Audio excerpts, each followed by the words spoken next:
बिस्मिल्लाहिर्रहमानिर्रहीम। अस्सलामु अलैकुम। दीन इस्लाम जिसने भीख मांगने से सबसे ज़्यादा मना किया हो, मेहनत से कमाने खाने और कोशिश और जद्दोजहद से रोज़ी हासिल करने सबसे ज़्यादा जोर दिया हो, उसी दीन के नाम लेवाओं में भिखारियों का तनासब सबसे ज़्यादा हो। हर चौराहे, गली कूचे, ट्रैफिक सिग्नल और मस्जिद के सामने भीख मांगने वालों की भीड़ दिखाई दे तो ये किस कदर अफसोसनाक और बाअस शर्म बात है। तो इस वीडियो में आपको बताया जाएगा कि अगर आप भी प्रोफेशनल भिखारियों और मांगने वालों को भीख देते हैं और रसूल अकरम सल्लल्लाहु अलैहि वसल्लम का इस बारे में फरमान क्या है। दोस्तों, भीख एक ऐसी लानत है जिसने हमारे पूरे मुआशरे को अपनी लपेट में ले रखा है। आप अपने घर की चार दीवारी में बैठे हो तो घर पर मांगने वालों का एक तांता बंधा रहता है, और आप घर की दहलीज से बाहर कदम निकालें तो दुकानों पर, गली चौराहों पर, और आप घर की दहलीज से बाहर कदम निकालें तो दुकानों पर, गली चौराहों पर, ट्रैफिक सिग्नल्स पर,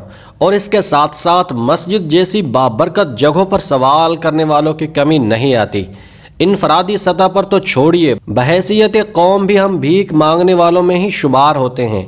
आए रोज़ हम ये खबर सुनते हैं कि हुक्मरानों ने IMF और वर्ल्ड बैंक से कर्जा लेने की दरख्वास्त कर दी है, जो बहैसियत कौम भी हम रसूल अकरम सल्लल्लाहु अलैहि वसल्लम के फरमान के एन मुताबिक ज़लील और रुस्वा ही हो रहे हैं। तो मुअज़्ज़ज़ नाज़रीन, अगर आप भी इन प्रोफेशनल मांगने वालों और भिखारियों को 10-20 रुपए की खैरात देते हैं तो इस बारे में हुजूर सल्लल्लाहु अलैहि वसल्लम की ये अहादीस और सुन्नत ज़रूर पढ़ लीजिए, और उन लोगों की हिदायत के लिए आप सल्लल्लाहु अलैहि वसल्लम ने क्या फरमाया था। हज़रत अनस बिन मालिक से रिवायत है कि एक अंसारी सहाबी रसूल अकरम सल्लल्लाहु अलैहि वसल्लम के पास सवाल करने की गरज से आए।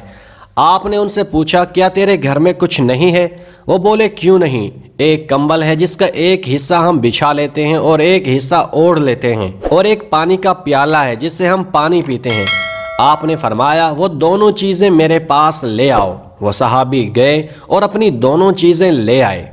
आपने उन दोनों को हाथ में लेकर फरमाया, इनका खरीदार कौन है?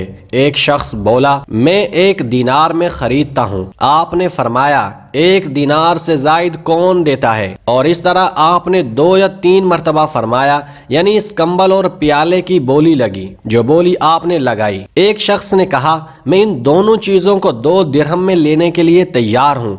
बस आपने वो दोनों चीजें उसके हवाले कर दी और उससे 2 दिरहम लेकर उस अंसारी सहाबी को दे दिए और फरमाया, 1 दिरहम की कुछ खाने पीने की चीजें लेकर घर वालों के लिए ले जाओ और 1 दिरहम में 1 कुल्हाड़ी खरीद लो।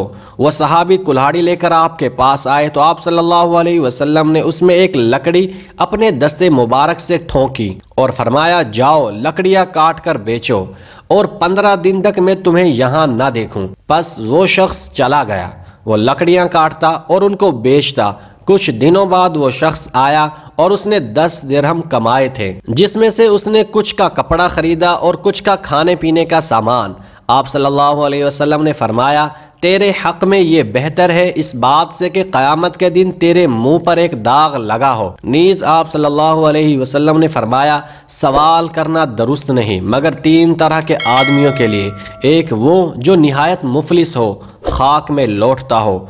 दूसरा वो जो परेशान कुन कर्जों के बोझ तले दबा हो। तीसरा वो जिसने कोई कत्ल कर डाला हो और अब उस पर दियत लाजिम आई हो मगर उसके पास दियत में देने के लिए कुछ न हो, वो सवाल कर सकता है। अल्लाह ताला हम सब का हामी और नासर हो। आमीन।